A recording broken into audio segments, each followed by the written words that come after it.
Quality assurance analysts with over 20 minutes of experience between them. They rate movies on a scientifically rigorous scale, approved or denied. They watch it, so you don't have to. This is Quality Assured Films.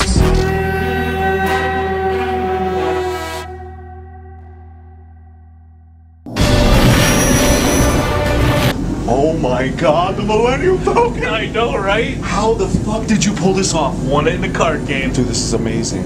Who would be stupid enough to bet something like this? Some idiot. Oh my god. How do you fly this thing? I don't know. Pull a few levers, push a few buttons. Don't touch the dice, though. Oh, what? Are they important? No. Can we go light speed? Absolutely. Do the honors. Not that one. This one? That one.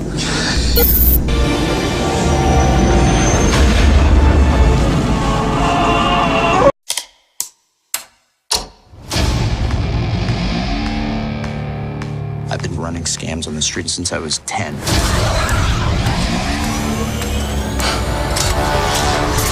I was kicked out of the flight academy for having a mind of my own.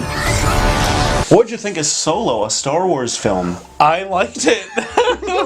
Yeah? Which is crazy to me because we knew how much turmoil this production went through. Yeah.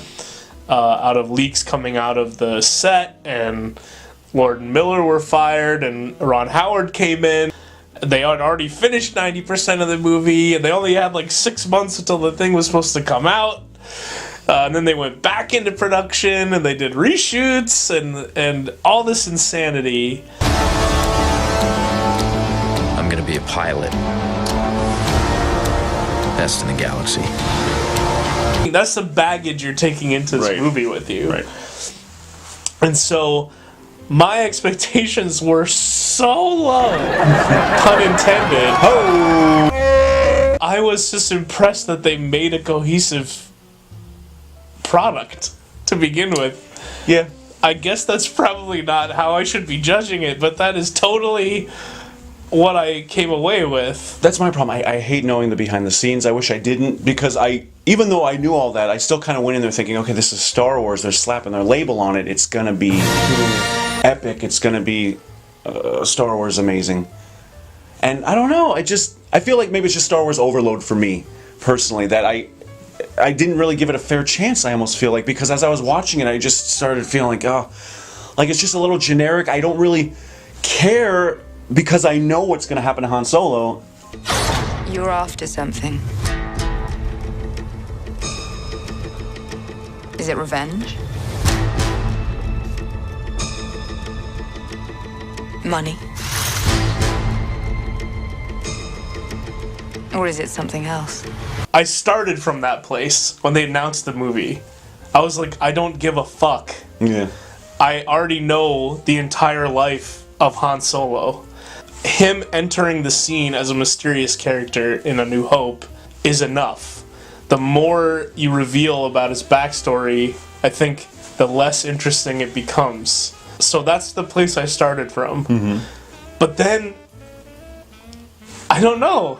Somehow they won me over, I guess. It's almost genius that they leaked out how bad it was going to be. Right. So that my expectations went from I don't give a fuck to like I can't wait to see this dumpster fire. Right. Like morbidly curious. Like let me go look at this flaming corpse. The Star Wars universe that we see in Solo was different from anything else that we've seen in any previous Star Wars movies. The Empire controls everything. Everyone is struggling to survive, but we discover this incredibly free spirit. I'm not saying it was like a bad movie or anything. I just, you know what it is? It just feels like, and I don't know if this is Disney, because in Disney's animated films and all that, there's this formula, you know, you got the main character with the sidekick animal or creature. In this, it's the sidekick robot that we got to throw in, which she was fine, but It just felt like, I don't know if Disney was like, we got to make money, cash grab, quick, hurry. Let's do a ton of stories of people that they know.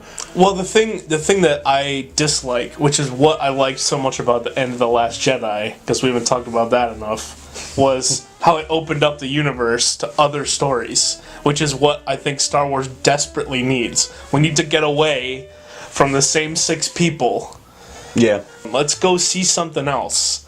You know, I don't think it's great, but I think they still made a decent, coherent movie. Heard about a job. Big shot gangster putting together crew. I'm a driver, and I'm a flyer. I waited a long time for a shot like this. Let's talk about casting. Yeah. I mean, the main guy who played Han Solo, I don't know his name. Alden Ehrenreich? Yeah. Or something? He was in, remember we talked about Hail Caesar? Yes. He was great, and, you know, like you said, you hear the behind the scenes about... Yeah, they were leaking stuff about, like, they hired an acting coach for him and all this shit. Because he wasn't doing well or something? Which is crazy, because he did such a good job, I thought. Say your line exactly as I'm about to. Okay, sure. Would that it were so simple. Would that it were so simple. Would that it were so simple. Would that it were... Wait, watch my mouth. Would that it were so simple. Would that it were so Would that it simple. were so simple. Would that it were so My simple. dear boy, why do you say that? Why do you say twere? Well, you said say it like I said it. I mean, many people have said this, but that's like an impossible task. You can't recreate late 70s Harrison Ford. Right. Don't even try. But I still think that he embodied the character. What do you think? Well, what do you know? Let me talk about Woody Harrelson for a moment here, because I love Woody Harrelson. Yeah. It was hard, because as I'm watching the movie, Woody Harrelson is like delivering his lines, and he's like, Han Solo and Chewbacca. And I'm like, that's fucking Woody Harrelson talking about Star Wars. Like he's not playing a character, he's just himself. Right, because he has his Woody Harrelson voice and his affect, and it was, I don't want to say laughable, but I snickered a little bit to myself. This is Han Solo and Chewbacca. They're with me. Like you said, they did Lando very well. Now, my problem is that I don't remember Lando that well from the originals. And I love Donald Glover. Yeah. I think he's fantastic. So when he came on screen, I was excited, but even that, I still felt a little bit like, oh. After a little while of him just being like, hey, how's everything going? I mean, I wanted more of him. Yeah. He did a great Billy D. Williams as Lando impression, but he wasn't really given anything to do with that. The part where he really shone, whatever, is when the two of them were butting heads against each other. Yeah. But that happens for about 5 minutes. I was hoping that would be the whole movie, but it's really not. You got a line on a ship? Yeah, I know a guy. He's the best smuggler around. I heard a story about you. I was wondering if it's true. Everything you've heard about me is true. Comparing these two Star Wars spin-offs, which is I've been doing it in my mind of like, I did not like Rogue One, and despite myself, I still liked Solo, and it was really the characters. They did such a good job with Han and Chewie and Lando. I'm a lucky guy. Can I ask you a question, Captain Calrissian? Anything, Han? That's Han. The failing of Rogue One was that I didn't give a shit whether any of these people lived or died. Right. Even though there were not life or death stakes in Solo, I still found the characters really endearing. And so I was willing to go along on this journey, as generic as it may have been. You know, it was like comfort food. After my eyes just being assaulted in Infinity War and Deadpool 2, it felt fine to have a low-key, low-stakes movie. I was like, I'm okay with this. And that's a good point, yeah. Especially the low stakes, because there was never really any huge moment. And I guess that makes sense because, again, knowing everything that's going to happen later. Yeah, and I was glad that it was a more personal story. I didn't need the huge galactic thing. I want the more personal stories. You know, a small, personal, $300 million blockbuster.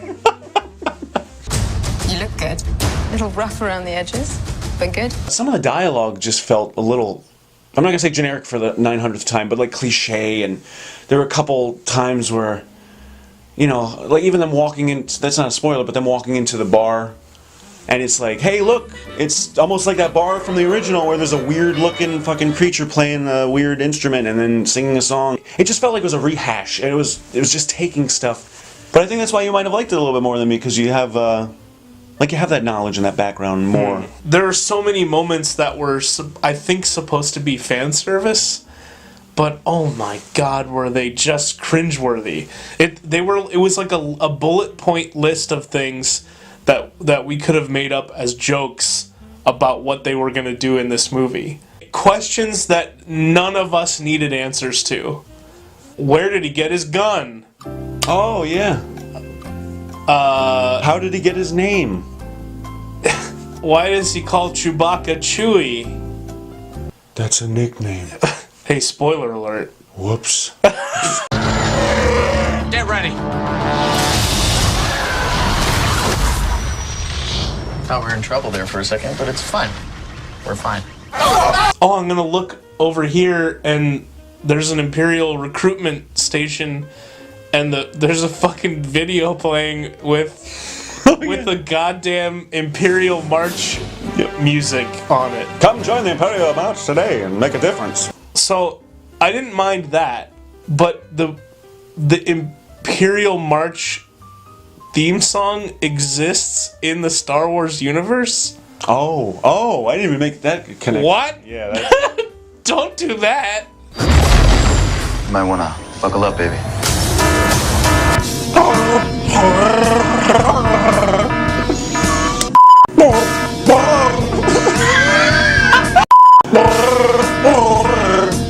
What he's trying to say is you fuck.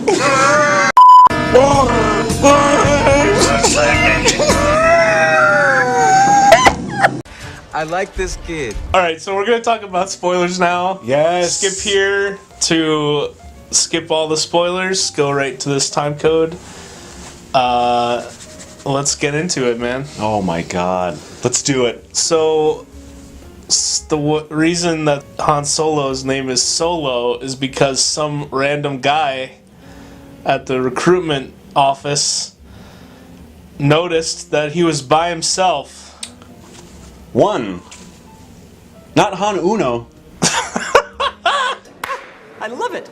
That part was so stupid. That was worse than any fanfiction I've ever fucking read.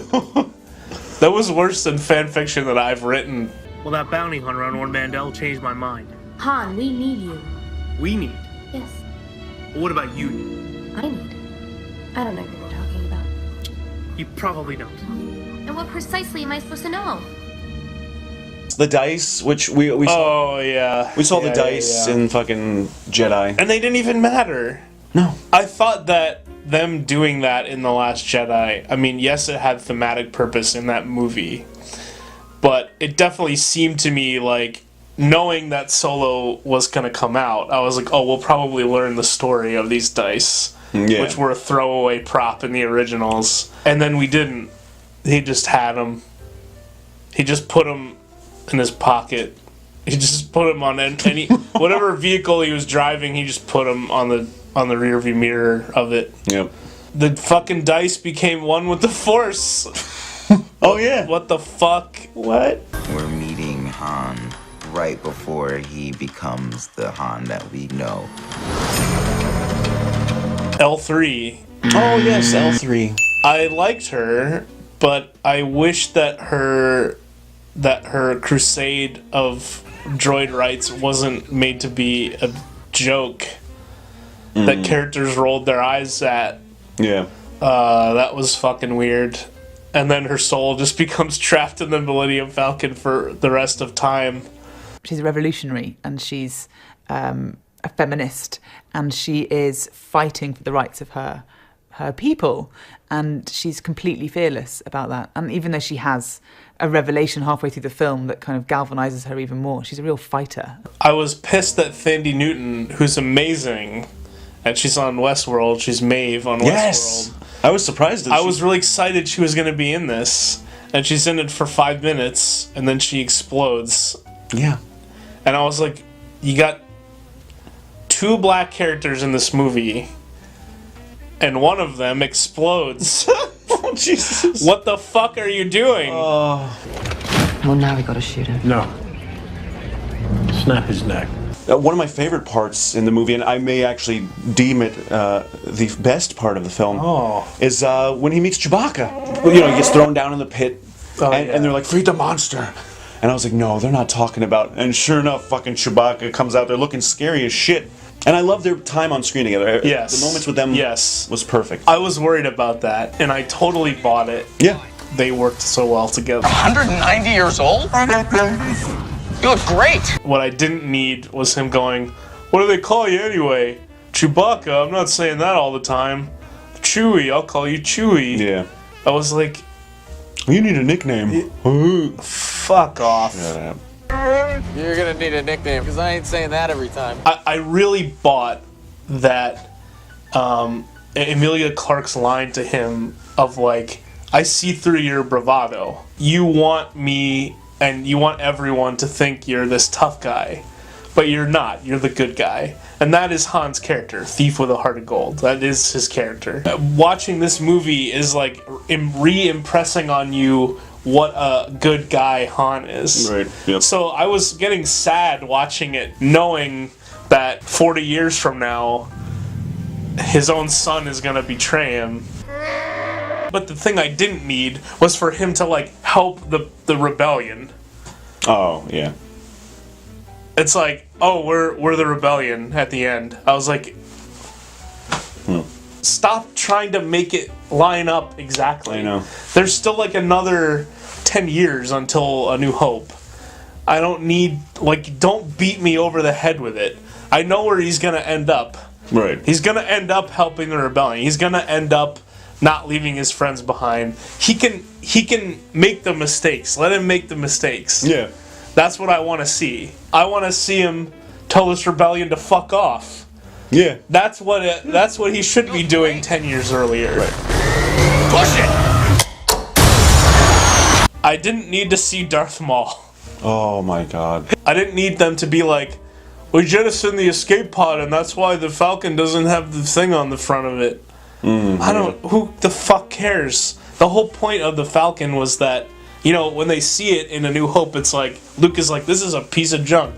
Like, and Han's response is like, she's got it where it counts, kid. The insinuation there is that this thing is like a hot rod. It's like a custom built, like it looks like shit, but it's the fastest ship in the galaxy. That's the fastest hunk of junk in the galaxy. Han has modified it over the years, and it's held together with duct tape, but this thing will get you through the Kessel Run. I didn't need to see every single little detail reference that they ever said about his past in this one movie. Yeah. I didn't need to see the giant squid tentacle monster in the Kessel Run, and you know, in Empire he flies through an asteroid field, and that's like the most exciting thing that happens. Like, but there's still tension and drama, and like I think that's something that the giant squid monster is something that CGI enabled. Mm-hmm. That is actually not as good. Like, it makes the movie less good because you could do whatever you want. Like, the limitation does not force you to get creative about it. Yep. It's not fair. Transfer circuits are working. It's not my fault. No light speed. It's not my fault. But it's still in spite of all that. I guess my final thoughts are like, still in spite of all that, I still ended up liking it. I still had a good time with it. I am surprised. That's awesome. I didn't expect you to like it. Really? Only because, well, like you said, when you first heard about it, I was like, who gives a fuck? But I should have done what you did and set my expectations so low. Oh! You want to make that move. You want to make that move. You made that move, okay. So I guess the question would be, and I mean, it's a little obvious by now, but would you quality approve Solo, a Star Wars movie? I would quality approve Solo, a Star Wars story, even though I didn't like it that much. I'm kidding. I liked it. I did. I think I've said this 5 or 6 times now, so I would approve it. Quality approved. I'm sorry, young Han Solo. I loved you in that movie I mentioned earlier, but I've just had too much. Maybe it's too much lately, but with the Deadpool and the Infinity War and all these movies that, like, I felt the opposite of what you felt. You wanted to have a little bit of a break for a moment, no, and that was fine. But I don't care enough about these people. I didn't care enough about the people. I don't have the passion of. No, don't get me wrong. Like, if this had been like a prequel of The Matrix or something, and it was Neo, maybe I'd be like, oh shit, it's Neo. I mean, it's probably gonna suck ass, but it's still. And I would come at it with that passion and that love. But I don't know. I didn't. But is that just because you don't give a fuck going into it, or is it because the movie did not deliver? To me, I went in going like, this is gonna be a disaster.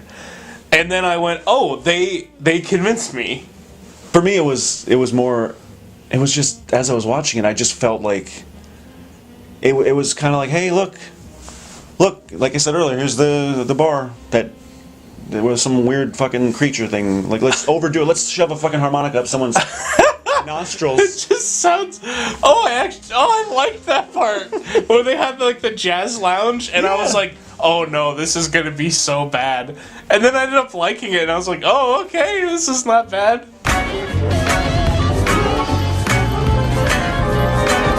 So I'd have to quality deny Solo, a Star Wars. But the things you're describing are facets of the Star Wars universe.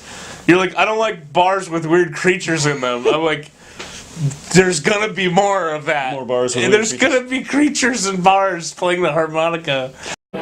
Quality denied. That might be the only person. Who knows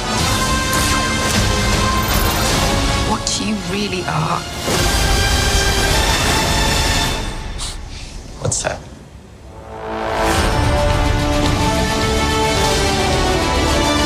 Well, there you have it. Solo, a Star Wars story. Can you push that right there? Yeah. Thank you. Alright, 0.5 to light speed, get ready. Alright, I'm John. I'm Mike. And we are Quality Assured Films. Punch it!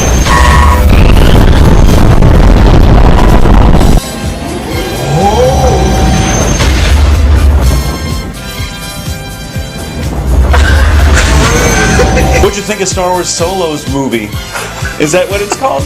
The sequel to the prequel, which is a prequel of the original, which is a sequel to this prequel, which is a prequel to the original, but not the sequel trilogy, which is a sequel to the original. This is this one. This is this one. Well, there you have it. Solo, a Star Wars story. Can you punch that right there? No fucking shit. Want it in a card game. Who the fuck would... Oh, I don't even know. When we talk about Legally Blonde... What? Like, they might as well have knitted him his fucking vest. Like, here's your vest, Han. Now you'll wear this for the rest of your life. Want it in a card game. What? Yeah. Who the fuck would do that? Why would they bet that? Where's the dice? No dice. I'm not sure what I'm participating in. Star Wars Solo stories. Who gives a fuck? Punch it. No. Want it in a card game. What? Who the fuck would bet this in a goddamn card game? Some dumb motherfucker. Holy shit! I hate you. Oh my god. You just lost your mind for a second. Holy shit.